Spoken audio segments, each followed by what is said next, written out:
I find I go to a lot of conferences, a bit like this, all over the world with what we do. My background's education. Before that I was in industry and in the military slightly. And you always go to conferences and they're always giving you, this is what the problem is.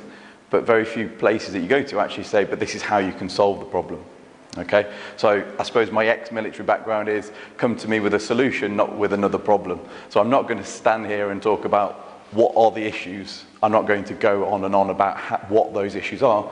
But I'd like to think that I'm going to then be able to give you a solution and say, well, certainly a certain direction to approach the solution using the award. Okay, so as I said, Area 2071 is the theme, and under humanity, solving important human challenges. So the first thing that I was going to do, actually works quite well because you're in fairly even groups on either side of the room.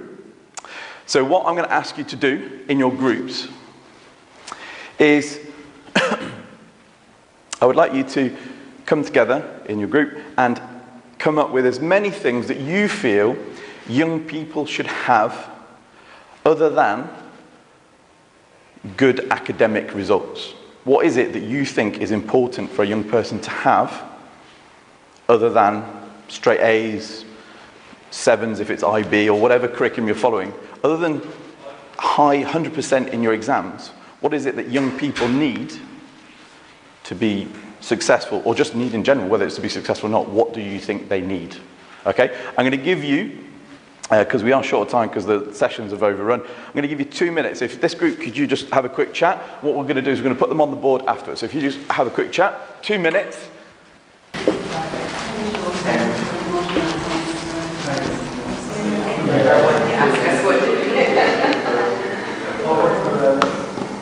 It's not going to be a competition, but maybe, I don't know. Okay, because that's too long, I'm just going to shorten it. Okay, yeah, very good. Nice. Is that 2 L's or 1? Over here.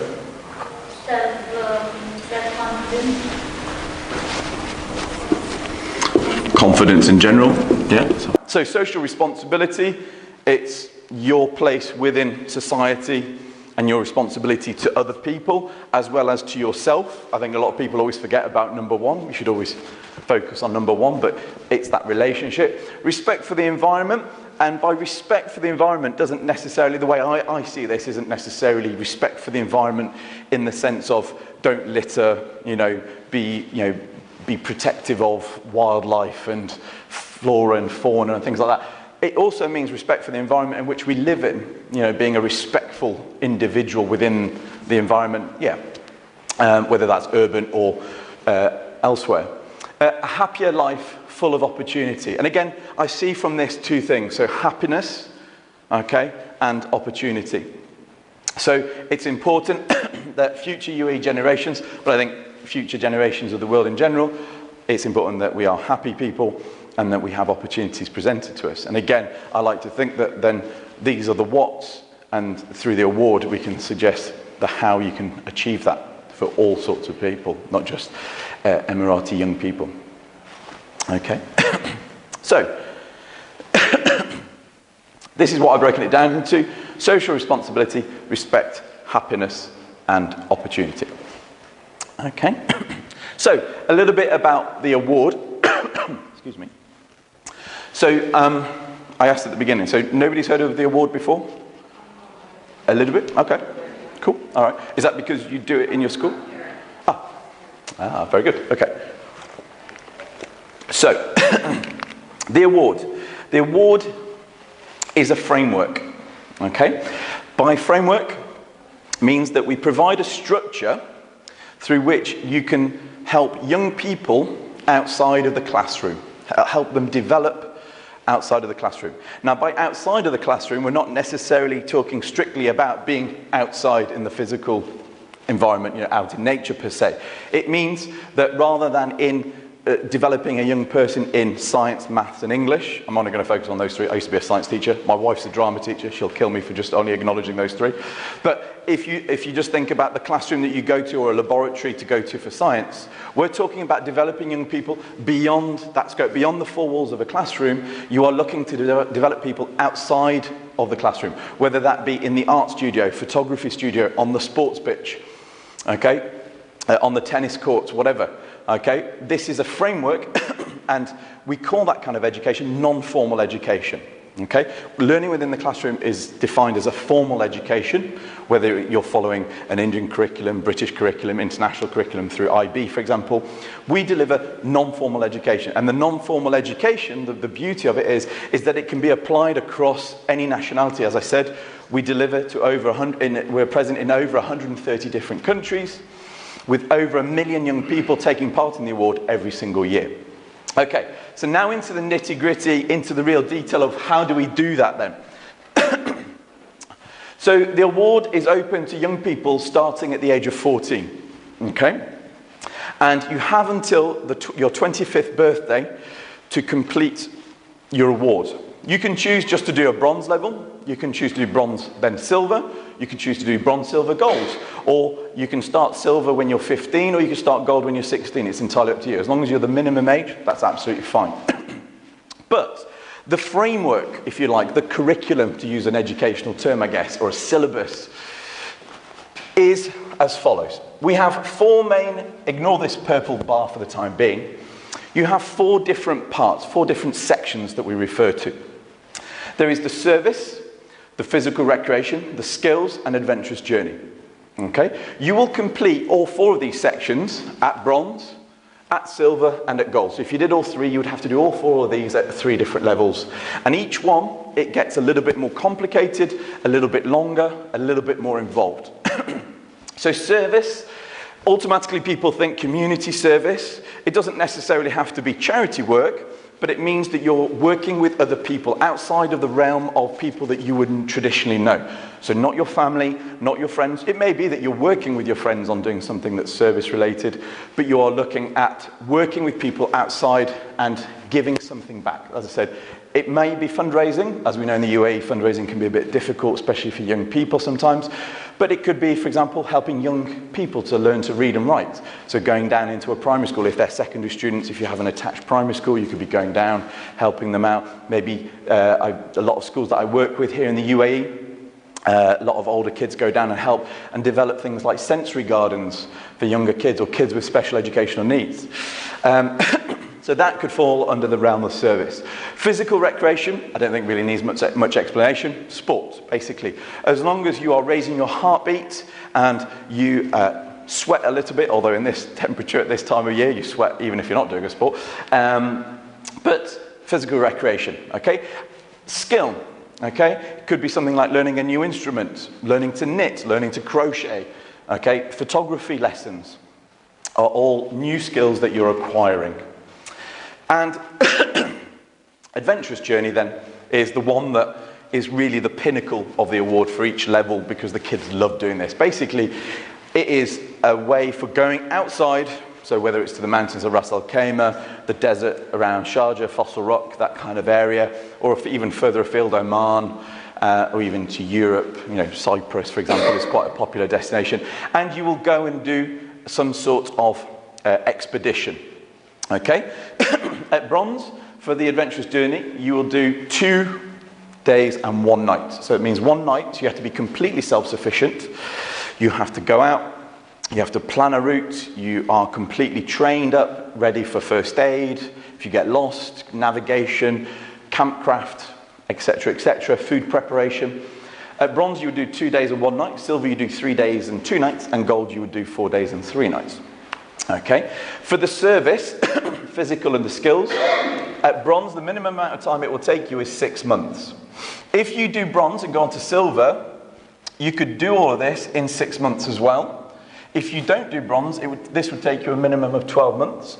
Okay, and if you have done silver and you're going on to gold, this would take you, or these 3 sections, sorry, I should say, would take you a minimum of 12 months. So as I said at the beginning, it's gradually getting harder, but more challenging, and it's a little bit longer. So about getting young people to take responsibility, showing resilience, and showing commitment. Other than their studies, by the time they leave school at the age of 18, there is not much else that a young person at the age of 18 will have actually physically committed to. something they have physically gone and chosen and done for 12 months consecutively. There's not many other things that young people will have done at that point. This is what makes it stand out for them, to show that idea of persistence. And so the final thing here, I said forget about the purple bar. So the purple bar is the residential project. The residential project is something that you only do if you do your gold award. So the residential project is something very, very peculiar and very, very different. It is something that is designed to put young people out of their comfort zone in a completely new environment beyond these other four things. It may be linked to one of these four things. Okay, and I can give you an example. For example, I had a student who did photography as a skill once, and they were so enamored with photography and thought this is clearly, and they've actually now become a professional photographer. They decided to go as part of their residential, so the requirement is a minimum of 5 days and 4 nights away from home with people they don't know, in an environment they don't know. And that person, he went on to do a photography course, I can't remember where, I think it was back in India actually, and became a professional photographer on the back of that. And it was a really good opportunity.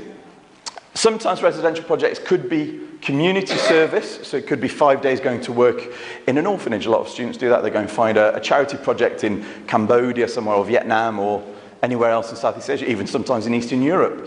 And they go and look for opportunities, working with wildlife, conservation, that kind of thing. Residential projects are really, really good fun. But that's why we only put it at gold, because there's quite a lot required in terms of organisation. So that is the award framework. Learning outside the classrooms, non-formal education. So, this was a little bit of a research that we've started to do. So we have, within the awards, as I said, we've been operating now for over 60 years, and we are pretty much the only non-formal education provider in the world as it stands.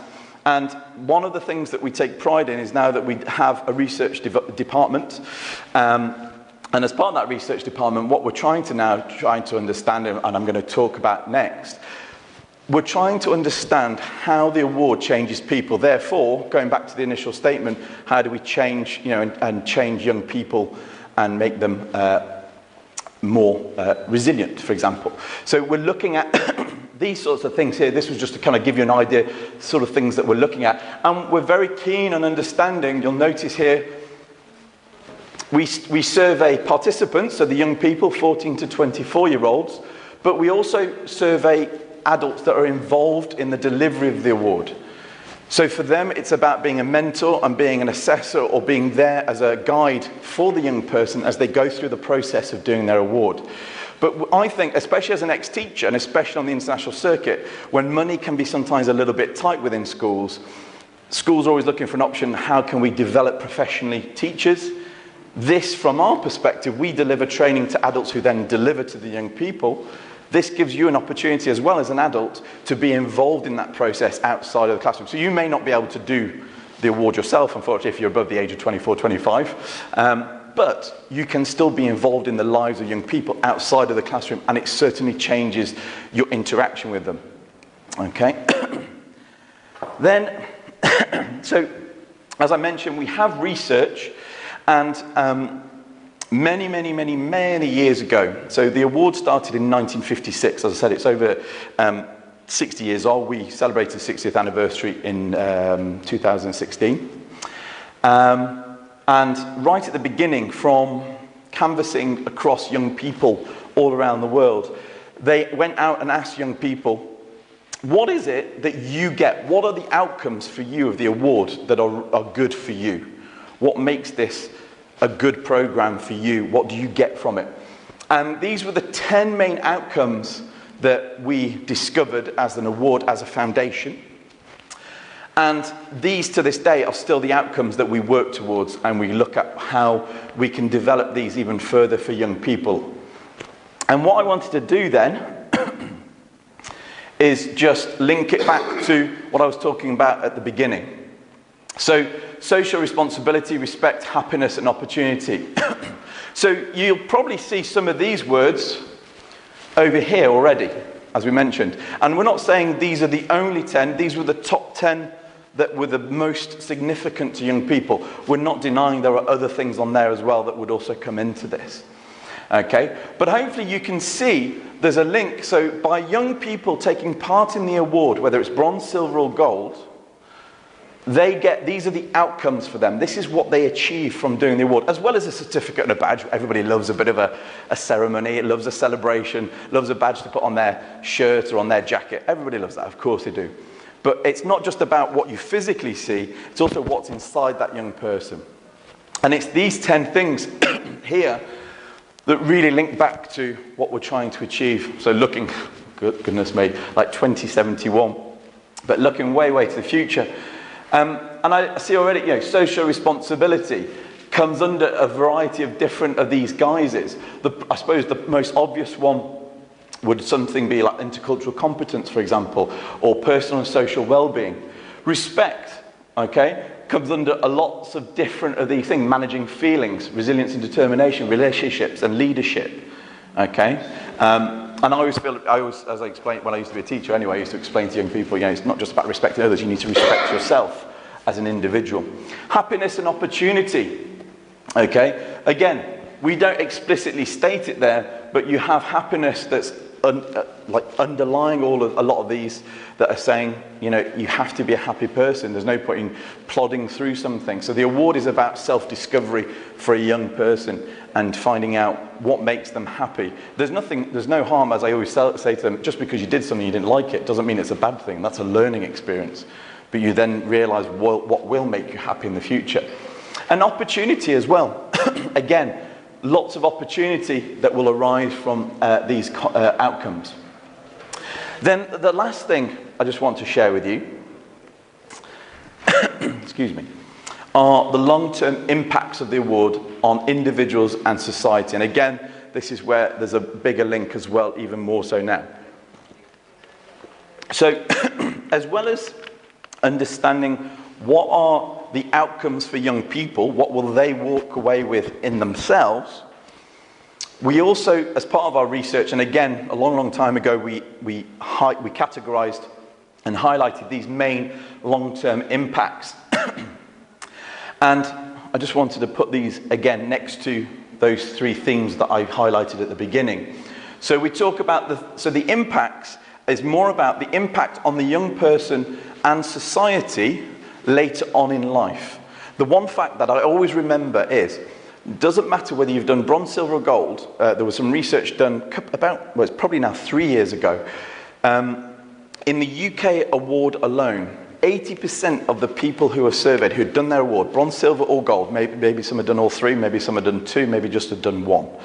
But 80% of the people who were surveyed as ex-participants said, as a result of the award, they were still involved after the age of 25 in community service, in charity work beyond the award. So it wasn't a case of, are you doing this because you're going to get a certificate? No. They were doing it because the award had changed their mindset towards service and community service. Now in the UK, a lot of it tends to be charitable based. So the bottom line is they were happy to carry on giving back to society, whether in this case through charitable means, because it had such an impact on them. And that's why that word is there, the impacts on themselves and society. So we have improved educational attainment, improved employability and sustainable livelihoods, improved health and well-being, relating to your happiness there, increased participation in civic life, social responsibility, respect, social inclusion, again, social responsibility, the environment, respecting the environment, gender equality and empowerment of women, reduction and prevention of violence, conflict resolution and peace building, and reduced reoffending rates. Now, that's not to say that this is just to say that everyone's going to eliminate any issues, and we're not saying the young people are coming in necessarily, but the award is open all over the world. And for example, in Abu Dhabi, we're working with the young offenders, so basically a youth prison. And so this is why this is really good, because it helps hopefully to reduce the reoffending rates. We're not suddenly saying we're going to make perfect citizens, but we're certainly going to try our damn hardest to make them as best as possible. So if by doing the award, they come out of prison, they're less likely to reoffend, because they start to appreciate social responsibility, respect for themselves, respect for others, respect for the environment they live in. So no longer, graffitiing, that's what tends to be a lot of the offences down there. But sort of disrespect of the environment around them. okay, scratching cars and things like that. And obviously being happy, okay? If you don't feel happy in the world in which you live in, then it's going to be a lot harder to progress and respect yourself. And hopefully as well, by getting young people to understand what they are capable of, they are going to identify the opportunities available to them, okay? I'm going to just leave it on that. I'm just going to tell you just a little bit then. So as I said, so we're at present actually in over 130 countries. I need to change the numbers on that. But that gives you an idea of distribution. And this was in 2017. We had 1.3 million participants around the world. And just to give you an idea of distribution around the world as well. Again, this is for 2017. Roughly 50-50 split. Okay, on average, 1,800 new participants daily taking part. And last year alone, 340,000 plus young people obtained bronze, silver and gold. And this is the one, speaking to you as adults, this is the one I really like to highlight. What I was saying about giving you a sense of worth as well as adults, okay, an idea of professional development and looking at working with young people beyond the classroom. Last year alone, we had 200,000 plus volunteers. Okay, we deliver two different types of training. We have award leader training, which is to do with mentoring, supervisor assessor training, which is then supervising and assessing the adventurous journey, so the trekking side of things. Okay, and I think that's really important because really, I mean, everyone says, oh, if it wasn't for the young people, we'd never be able to do this. But I think it's the other way around, really. I feel that if it wasn't for the adults, the young people wouldn't be able to do this. Without schools signing up, without, you know, we're starting to work with scouting associations out here. If it wasn't for the adults making the waves to make a change, then nothing would happen. And again, something to bear in mind, a bit like with the whole reoffending things. Here we've got 140,000 plus participants are from at-risk or marginalised backgrounds. And again, I think we should consider ourselves lucky in the UAE where that doesn't really necessarily apply, but we are in a region where there are potential young people who come under that category. And recently we started working with a refugee camp in Lebanon that brings in Syrian refugees. And that would be, for example, those sorts of young people and looking at they're just as entitled to education and a life as young people here in this country. Okay. Thank you very much for listening. If you've got any questions, please feel free to stop after the session. I've just put my details on there. It's always easier. But yeah, thank you very much, and thanks for your time. Thanks for popping by. Thank you.